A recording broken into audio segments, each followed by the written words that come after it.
एक ऐसी जगह जहां सूरज ढलते ही रुक जाती है इंसानों की एंट्री। एक ऐसी जगह जिसके बारे में कहा जाता है कि एक बार इंसान चला गया फिर वो कभी वापस नहीं आ पाता है वहां से। लेकिन सवाल ये है कि क्या सच में भानगढ़ इतना भूतिया है या इसके पीछे कुछ ऐसी सच्चाई छिपी है जिसे लोग जानना ही नहीं चाहते।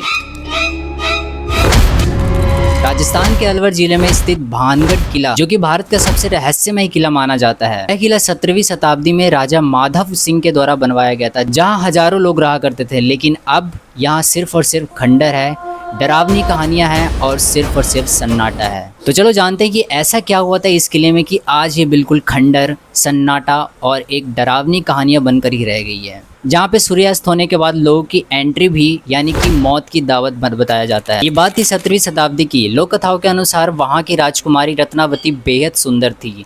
उनकी सुंदरता की चर्चा दूर दूर तक होती थी। उसी समय सिंघिया नाम का एक तांत्रिक राजकुमारी से प्रेम करने लगा था, लेकिन वो अच्छी तरह जानता था कि राजकुमारी उससे विवाह कभी नहीं करेगी। इसलिए एक दिन उसने राजकुमारी के इत्र में काला जादू मिलाकर उन्हें अपने वश में करने की कोशिश की। लेकिन राजकुमारी को उसके चाल के बारे में अच्छी तरह पता था, इसलिए राजकुमारी ने उस इत्र को पत्थर पर फेंक दिया। कहा जाता है कि ये इत्र जादू से प्रभावित होने के कारण जब पत्थर पर फेंका तो वो लुढ़कता हुआ तांत्रिक की ओर गया और तांत्रिक को कुचल दिया। मरते हुए तांत्रिक ने इस नगर को श्राप दिया कि ये नगर हमेशा के लिए बर्बाद हो जाएगा और यहाँ पे कोई भी नहीं बस पाएगा। लेकिन अब सवाल आता है कि आखिरकार तांत्रिक के श्राप देने के बाद इस नगर का क्या हुआ। लेकिन माना जाता है कि कुछ समय बाद भानगढ़ पर हमला हुआ और इस युद्ध में हजारों लोग मारे गए और धीरे धीरे भानगढ़ जो है वो वीरान होने लग गया। आज भी स्थानीय लोगों का मानना है कि उनकी भटकती आत्माएं इस नगर में घूमती रहती है और अजीबोगरीबी आवाज़ें निकालती है, और अगर इस नगर में कोई प्रवेश करता है तो उसकी मौत हो जाती है। लेकिन भानगढ़ जिले से जुड़ी एक और ऐसी कहानी सुनाई जाती है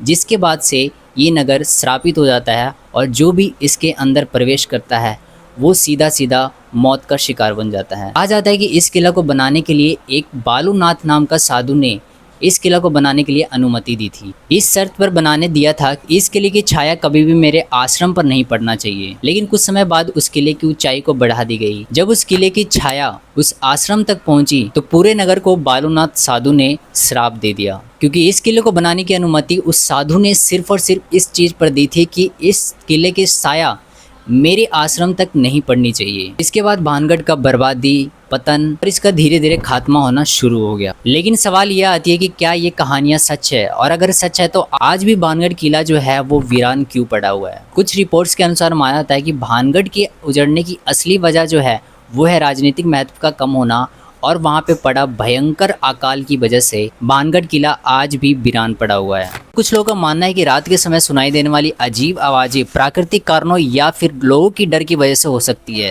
तो आखिरकार सच क्या है? क्या सच में भानगढ़ किला भूतिया है या फिर सदियों पुरानी ये सिर्फ और सिर्फ एक कहानियां हैं जो आज भी लोगों के दिलों में डर पैदा करती है? इस सवाल का जवाब आज तक किसी के पास नहीं है। लेकिन एक बात तय है कि भारत का सबसे रहस्यमय और सबसे डरावनी जगहों में से एक भानगढ़ किला है, जहां आज भी सूर्यास्त होने के बाद लोगों की एंट्री बंद कर दी जाती है। अगर ये सिर्फ और सिर्फ सदियों पुरानी डरावनी कहानियां हैं तो आज भी सूर्यास्त होने के बाद यहां जाने से क्यों मना किया जाता है? बाकी आप लोगों को क्या लगता है इस किले के बारे में कमेंट सेक्शन में जरूर बताना। कि ऐसी रहस्यमय कहानी आप लोगों को पसंद है तो उस चैनल को सब्सक्राइब जरूर कर देना।